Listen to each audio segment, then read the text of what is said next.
On a vu se former autour de nous énormément de collectifs de freelance, de squads d'indépendants, de communautés d'indépendants. Aux États-Unis, on entendait parler plutôt de flash teams, de liquid teams, freelancers teams, même de guilds.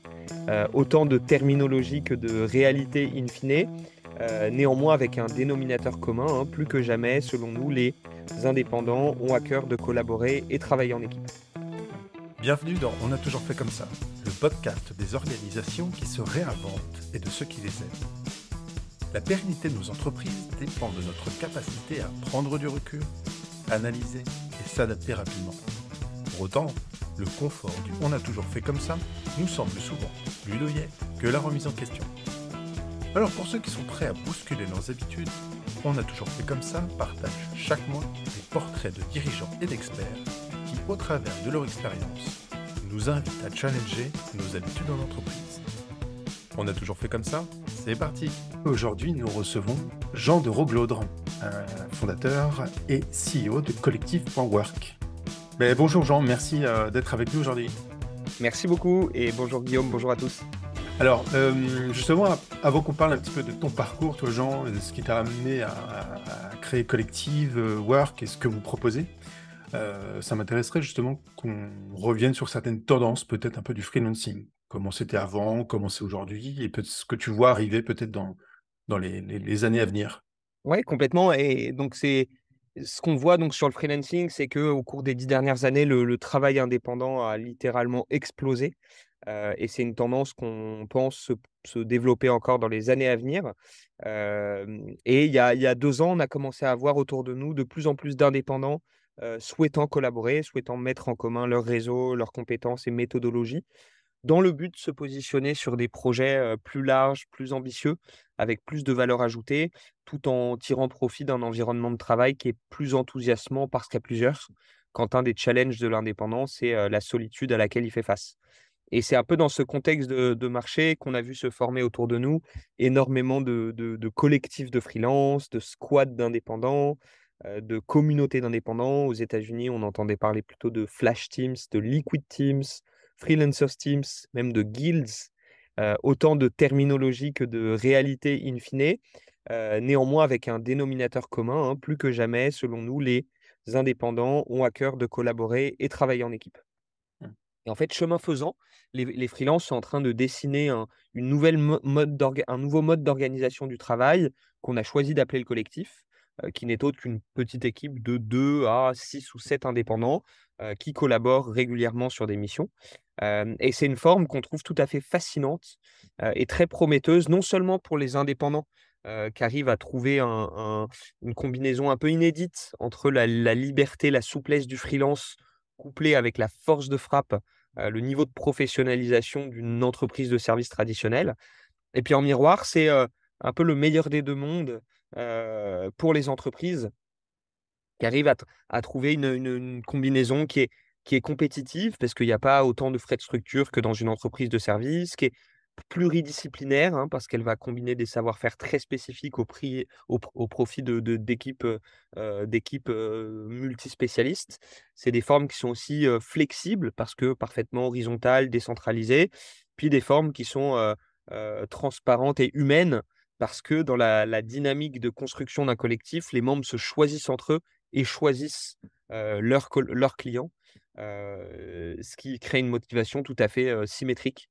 Et c'est la raison pour laquelle on est convaincu d'une chose chez Collective, c'est que le freelance va continuer à se démocratiser, se répandre, qu'il va y avoir de moins en moins de frontières entre le travail indépendant et le travail employé et que par-dessus le marché, les collectifs vont dessiner une troisième voie entre le travail employé traditionnel, type entreprise de service et le travail indépendant d'autre part. D'accord, très clair. C'est vrai que du coup, il y a souvent, enfin, j'imagine que c'est l'une des raisons majeures de passer freelance. Tu cherches une certaine forme d'autonomie, à la fois dans ta manière de réaliser les missions, dans ta manière de vivre aussi, après, enfin, l'équilibre vie pro, vie perso. Et finalement, ce qui est intéressant, tu cherches une indépendance, mais donc du coup, après, quand tu reviens dans un collectif, finalement, tu recrées une dépendance quelque part un petit peu à d'autres confrères, on va dire. Est-ce que c'est vraiment lié à la solitude ou le fait de pouvoir adresser, comme tu disais, des besoins qui sont adressable que quand on est une structure, enfin en tout cas un groupe un peu plus structuré comme une agence? Alors, il y a différents mobiles. On a d'ailleurs fait une étude récemment avec Shine sur le sujet, en sondant absolument toute la communauté des indépendants, qui travaillent en collectif chez nous ou bien qui sont, simplement indépendants chez Shine. Il semblerait que le premier motif, de création d'un ou plusieurs collectifs d'ailleurs, soit de vraiment répondre à des projets, plus ambitieux, plus bout à bout. Et c'est la raison pour laquelle des collectifs se forment. Beaucoup d'indépendants forment aussi des collectifs, pour travailler dans un univers de projet qui est plus enthousiasmant, qui est plus réjouissant parce que, avec, d'autres relations, d'autres personnes.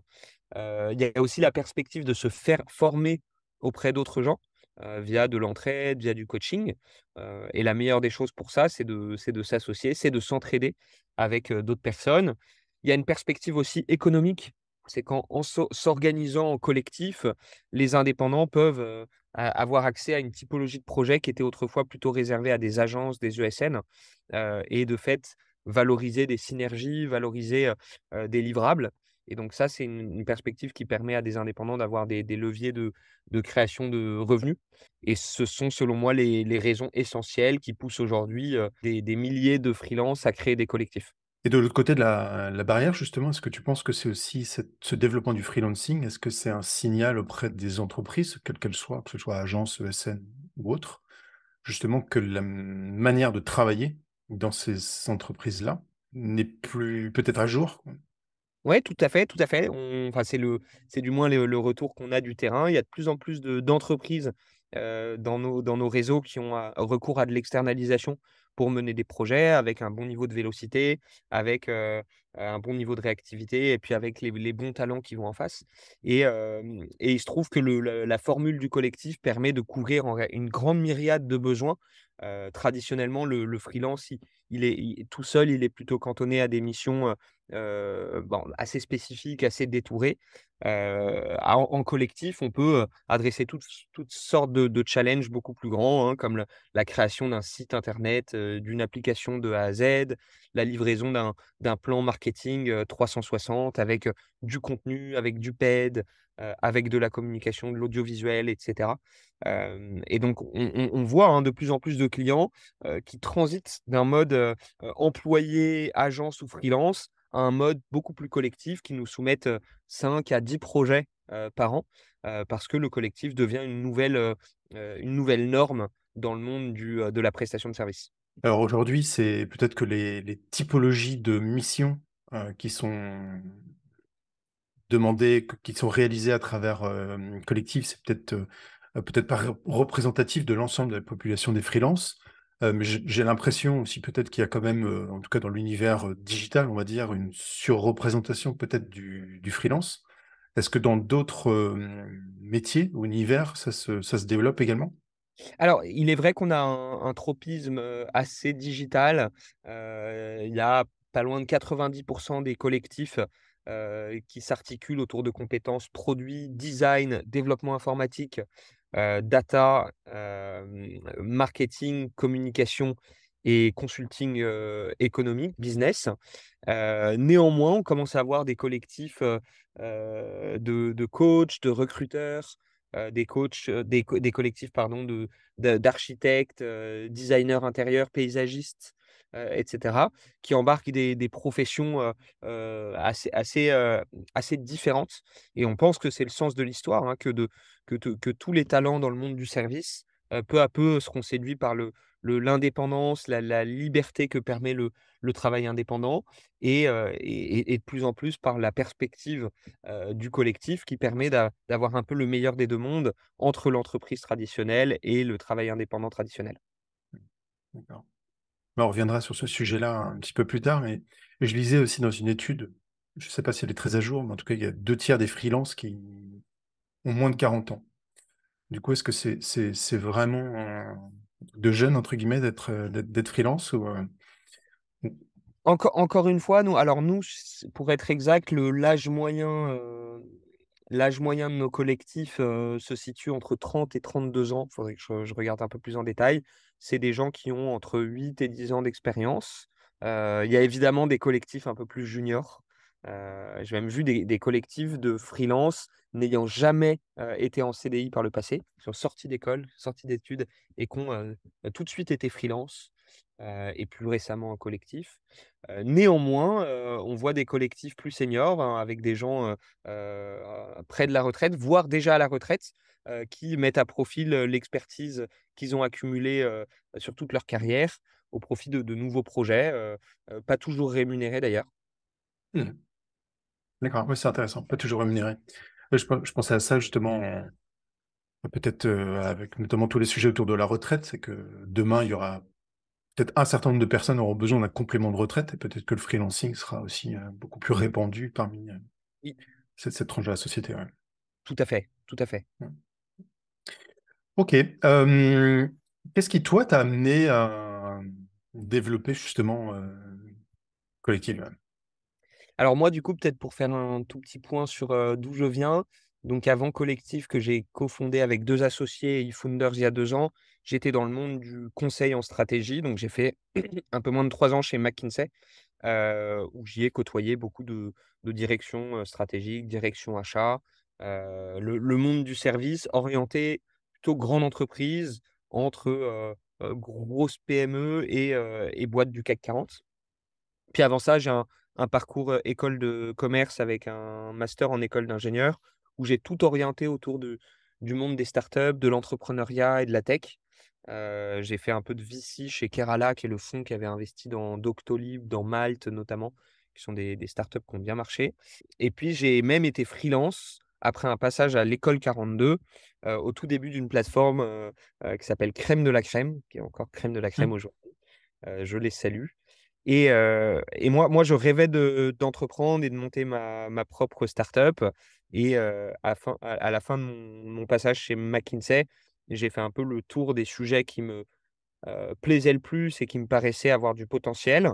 Et ayant été freelance, ayant bien vu le monde du service, je me suis posé la question suivante: comment permettre à ces indépendants, ces nouveaux indépendants, nouveaux travailleurs du numérique, de travailler sur des projets à la McKinsey, des grands projets de A à Z, avec beaucoup d'intérêt, beaucoup de problématiques stratégiques? Et la réponse qui revenait un petit peu, tout le temps, c'est bon, ben, la collaboration, quoi. Permettre à ces gens-là de se compléter, de s'organiser en mode projet. Et c'est un petit peu à ce moment-là que la notion d'équipe de freelance, de professionnaliser la collaboration entre indépendants, a vu le jour. Et en discutant avec, des freelances de quel serait le potentiel pour eux pour travailler en équipe, comment ils s'y prendraient? Quelles seraient un petit peu les problématiques qu'ils auraient autour de la contractualisation, de la facturation, de la gestion des paiements et cetera? C'est là que l'idée de collective a commencé à mûrir, et que j'ai pu la lancer un peu dans la foulée. D'accord, très clair. Bah, justement, c'est vrai que, enfin, se lancer en freelance, c'est un peu comme lancer une mini-entreprise, hein. C'est-à-dire que même si on cherche pas à recruter, on va avoir plein de casquettes à assurer, se construire une offre, se faire connaître, se rendre visible, convaincre, contractualiser, vendre, enfin et cetera et puis délivrer, les missions. Comment se positionne justement, Collective Work sur l'ensemble de ces tâches, on va dire, en tout cas de toutes ces casquettes de freelance? Ouais. Ouais, complètement. Nous vraiment donc, quand j'ai pardon, élaboré un peu sur les tendances du freelancing, ma conclusion était de dire: «Nous, on est persuadés, si tu veux, que le collectif d'indépendants, s'il est bien professionnalisé, bien outillé, bien organisé, bah, c'est l'entreprise de service de demain». Et du coup, notre mission, c'est permettre à n'importe quel indépendant, de n'importe quel corps de métier, dans n'importe quelle géographie, de former ou de rejoindre un ou plusieurs collectifs.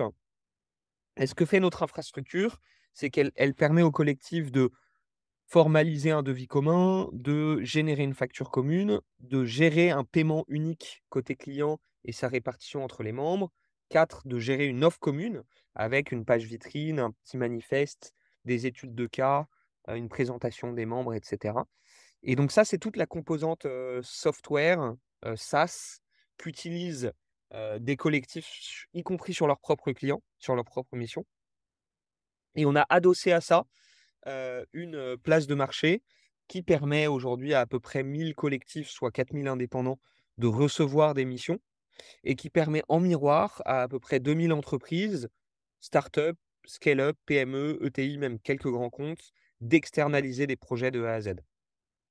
D'accord. Donc il y a une composante back-office pour permettre au collectif aux freelances de former ou rejoindre un collectif et de l'opérer de manière professionnelle avec un devis, une facture, gestion des paiements et par ailleurs, une place de marché pour trouver des opportunités, et y répondre. D'accord. OK. Justement, donc c'est, une plateforme, de tout ça idée, donc avec d'un côté les freelances et puis de l'autre côté les entreprises. Ouais. Aujourd'hui, enfin dans votre développement aujourd'hui, est-ce qu'il y a une partie plutôt qu'une autre que vous cherchez à développer? Bon, pour le dire autrement, est-ce que vous avez fait le plein de freelance et ça arrive un petit peu tout seul et l'orientation elle est plus sur aller chercher des entreprises, qui ont des demandes, des projets? Alors c'est une bonne question. Du coup, on a 2 flux de missions. On a le flux, qui vient des freelances, donc je suis freelance, j'importe ma mission dans Collective parce que je veux bénéficier, pas de l'apport d'affaires, mais de l'outil qui me permet de faire très simplement un devis à plusieurs, une facture à plusieurs, gérer un paiement à plusieurs, sécuriser le paiement, donc avoir la garantie que je vais être payé avant de commencer la mission.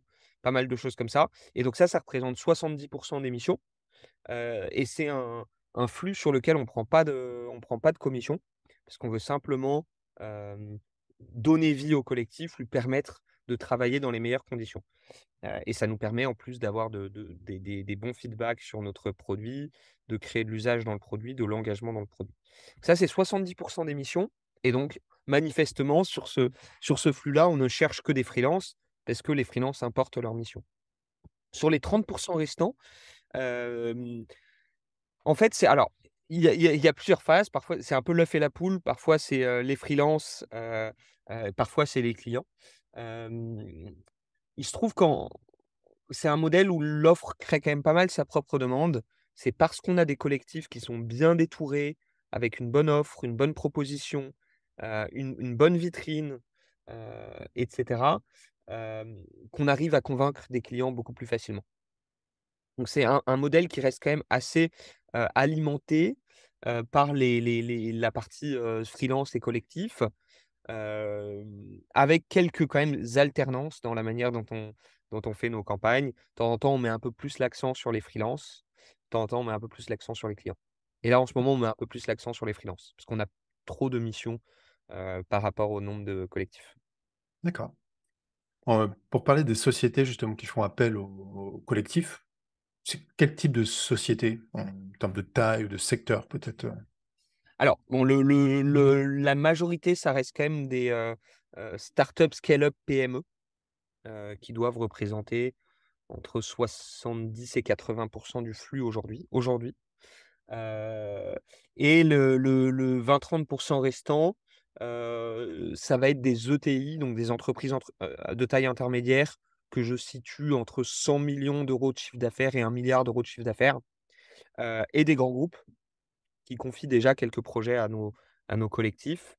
Heu, le marché, start-up, scale-up, PME, on commence à être bien présent, donc on a, plein de clients comme des Sorare, des Alma, Payfit, Spendesk, et puis énormément de PME, à Paris ou en région. Et là, en 2023, on met un peu plus l'accent sur les ETI et les grands comptes. Donc on discute proactivement avec des entreprises plus structurées, des entreprises plus traditionnelles, qui ont des besoins parfois d'une autre nature. mmh, et qui peut-être dans certains cas ont une politique achat, un référencement ou autre qui peut Exactement. ne pas être compatible avec, le freelance classique, quoi. Exactement, mais c'est justement là que le modèle collective, Mmh, offre un bénéfice supplémentaire pour les indépendants. C'est qu'ayant nous réalisé via Collective un peu plus de 2000 missions, avec des entreprises très différentes, une profondeur d'offre assez différente, on arrive quand même de plus en plus à convaincre des directions achats, de nous référencer pour pouvoir, avoir un accès un peu illimité, au collectif de Collective. mmh, OK. Et aujourd'hui, le feedback des entreprises qui ont eu l'occasion de collaborer avec un collectif, Qu'est-ce qu'elles disent de particulier? Est-ce qu'elles étaient parties sur cette option-là dès le départ? C'était une volonté de leur part ou c'était une option parmi d'autres où elles ont fait appel aussi de manière plus traditionnelle à d'autres prestataires, classiques, à des agences ou autres et aussi à des collectifs? Alors les entreprises avec lesquelles on travaille, aiment bien les collectifs, aiment bien collectif jusqu'à présent. L'inverse eût été un peu inquiétant. Ce qui est intéressant, alors il y a pas mal d'éléments de réponse. Aujourd'hui, ce qui est intéressant, c'est que les collectifs sont plus souvent en compétition avec des agences, qu'avec des freelances. Donc on ne pense pas être vraiment en concurrence avec un Malt, mais plutôt avec des agences traditionnelles. Néanmoins, les donneurs d'ordre, les entreprises valorisent beaucoup le format collectif qui est souvent plus compétitif parce qu'un collectif, c'est que de l'humain, il y a pas de frais de structure, exorbitants, donc plus compétitif.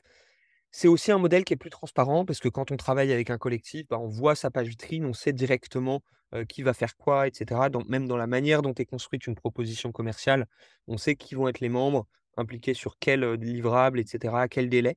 Il y a un mode assez transparent qui est valorisé et puis il y a un mode humain où dans le modèle, ESN agence, bah, les comment dire? Les talents ne choisissent pas forcément le client avec lequel ils vont travailler, on va un peu leur imposer.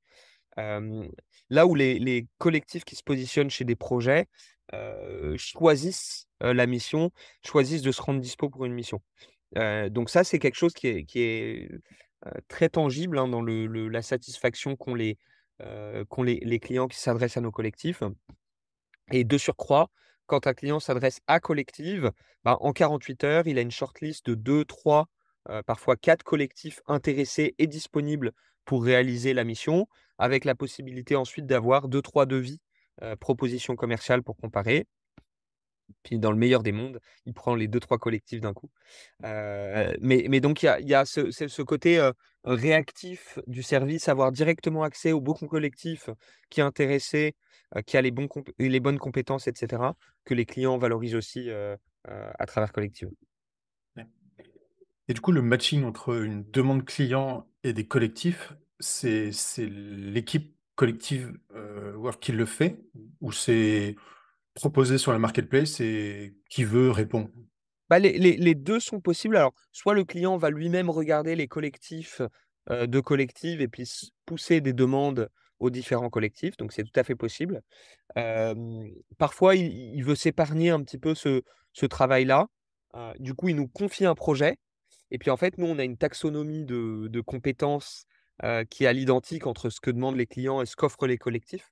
Donc on arrive à pousser automatiquement aux bons collectifs, qui vont bien et puis pour modérer et s'assurer qu'on va présenter in fine, le bon nombre de collectifs aux clients. En fait, de plus en plus, on est en train d'intégrer les références, du collectif qui font écho à certaines industries, certaines typologies d'entreprises, certaines typologies de projets et sur base des expériences du collectif, on va pouvoir, déduire une sorte de score de correspondance avec des collectifs qui vont mieux correspondre, des collectifs qui vont moins correspondre. Puis on va vraiment, pousser aux collectifs qui correspondent le mieux. OK. Est-ce que tu vois aujourd'hui des besoins côté client? Heu, Tu parlais tout à l'heure qu'il y a plus de demandes que de freelances disponibles, de collectifs disponibles. Les prestations actuelles, il y a déjà plus de demandes, ou est-ce que tu vois aussi des demandes sur des problématiques très différentes, très nouvelles? En fait, c'est un peu le sens de notre, plan 2023. Donc en 2022, on est passé de 50 clients à 2 000 en faisant une très forte croissance sur le segment, start-up, scale-up, PME.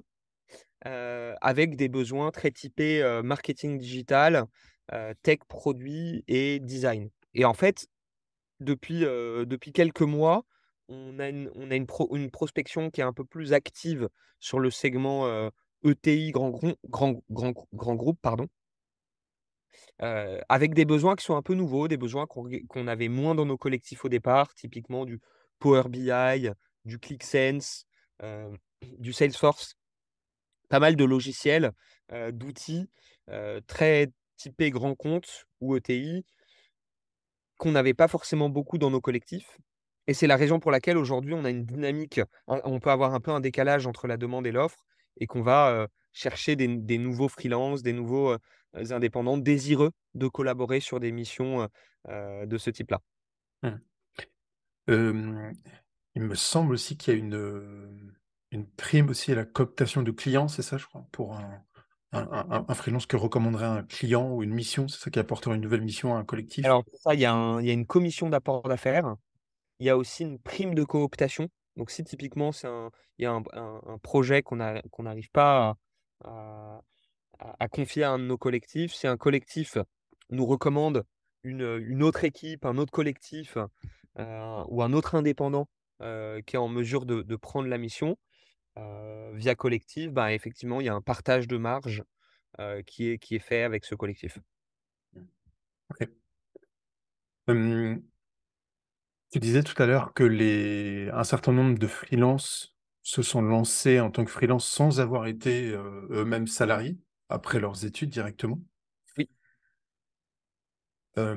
Est-ce que tu as l'impression que justement les freelances de manière générale arrivent à concevoir une offre de service qui tient la route et qui est pertinente par rapport à ce qui peut exister, ailleurs dans le marché? Ou en revanche, est-ce qu'il y a des besoins justement sur, aider les freelances à concevoir vraiment une offre qui est pertinente et bien construite? Bah, en fait, ça encore une fois, ça va dépendre un peu des segments, et des typologies de projets.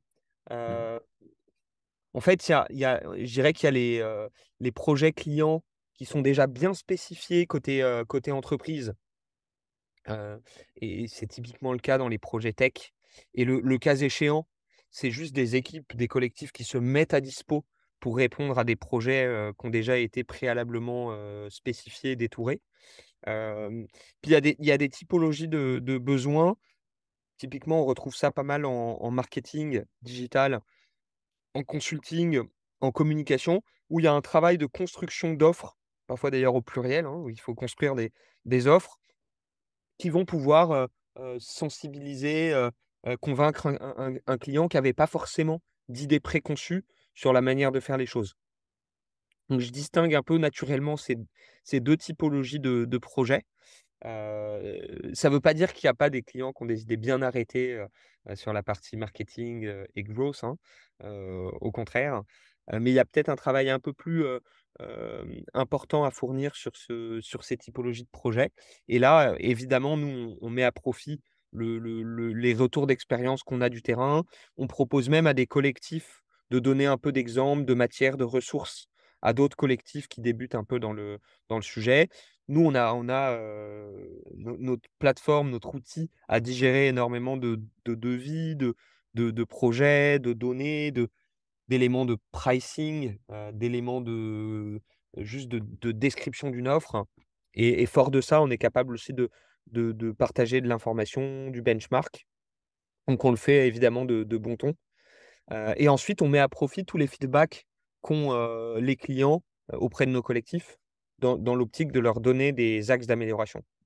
Mmh. Et D'accord. là, une idée que je suis en train de creuser en ce moment, serait de faire une sorte de labo client, d'avoir voilà, un panel d'entreprises qui sont ravis de donner du feedback sur des nouveaux collectifs, des offres qui ont été créées sur la plateforme, heu, à titre pro bono, hein, pour permettre aux collectifs de voir le jour et d'avoir des retours critiques du terrain, et puis par ailleurs de se faire des premières relations. Mmh. Bah, ouais, je pense que c'est super intéressant, soit pour ceux qui se lancent peut-être, qui connaissent le métier, mais qui se lancent en tant que freelance et qui ont pas forcément un réseau, très très développé encore, Exactement. ou d'autres qui voudraient, lancer une toute nouvelle offre sur des choses qu'ils n'ont pas forcément, réalisées jusqu'à maintenant. Est-ce que tu vois d'autres évolutions ou d'autres tendances un petit peu qui seraient intéressantes Bah, en fait, ce qui est à intéressant, relever? le modèle du collectif permet d'être très, très réactif, hein. Je peux créer une nouvelle offre de service en quelques clics. Je peux créer un nouveau collectif. Je peux, tester un nouveau format, une nouvelle composition d'équipe, et du coup, les collectifs s'adaptent très, très vite, aux attentes du marché. Par exemple, on a vu récemment des nouveaux collectifs se créer autour de ChatGPT, intelligence artificielle. On avait énormément de nouveaux collectifs sur les sujets Web3, l'an dernier. Et donc le modèle du collectif, est très réactif et permet d'épouser très vite, le marché. Ouais, c'est intéressant, ouais. de pouvoir connecter vraiment très rapidement une offre et potentiellement une demande aussi sur des nouveaux sujets. Très intéressant. Je me rends compte que c'est aussi un modèle qui peut fonctionner dans des univers qui sont très éloignés potentiellement de tout ce qui est digital. Je pense notamment au BTP où je vois beaucoup d'entrepreneurs, enfin de solo-entrepreneurs, plombiers ou autres, qui vont se regrouper pour pouvoir gérer un chantier ensemble. C'est très loin du digital, mais en tout cas, c'est des choses qui sont intéressantes aussi à voir. Euh, le thème du podcast, donc c'est on a toujours fait comme ça. Ouais. Est-ce que toi, justement, donc si tu avais une baguette magique, est-ce qu'il y a quelque chose, une vieille habitude, une mauvaise habitude en entreprise que tu aimerais bien voir changer ou disparaître? Euh, c'est pas une question facile. Nous, justement, on essaye de vraiment pas faire selon les habitudes. On ne demande pas beaucoup aux gens leurs avis. On fait beaucoup à l'instinct. Euh, j'ai pas forcément d'éléments de réponse, mais non, j'ai pas forcément d'éléments qui me viennent en tête. Hmm. Est-ce que tu penses que en tout cas, ce statut CDI versus freelance, par exemple, c'est quelque chose qui va s'assouplir ou les frontières vont être un Ouais, je peu pense que moins... les frontières seront davantage poreuses, il y aura peut-être des gens qui auront des CDI de 3 jours semaine et puis du travail indépendant, de 3 jours semaine, comme on peut le voir déjà dans certains collectifs. Je pense que le monde tend vers quelque chose qui est plus malléable, plus, modulaire. Un monde, on évolue du paradigme du Pulse où l'image finale, elle est déjà en fait, bien découpée et cetera. Un monde du Lego où, bah, les choses peuvent s'imbriquer, de manière un peu malléable, se réadapter de manière malléable. C'est un peu le sens de l'histoire qu'on défend, avec Collective. Très bien. Donc un dernier mot sur Collective. Donc, entre guillemets, n'importe qui peut proposer un collectif, quel que soit le sujet. Justement, on a envie d'être, le plus horizontal possible et peut-être demain d'avoir des collectifs de traducteurs, de professeurs, de Mm. coachs. On a des collectifs de photographes, de dessinateurs, de facilitateurs graphiques. On veut vraiment, embarquer le plus de gens possible sur le modèle. Intéressant. Merci beaucoup, Jean, pour ton temps et ton partage. Ça marche. Merci Guillaume. Merci. À très Salut, bientôt. à bientôt. J'espère sincèrement que ce témoignage vous incitera à expérimenter de nouvelles choses dans votre entreprise. Une toute petite action suffit souvent à initier de grands changements. Si vous trouvez ce podcast utile, n'hésitez pas à le noter et surtout à le partager autour de vous. Pour un nouvel épisode qui va bousculer nos habitudes, je vous dis à très vite dans On a toujours fait comme ça.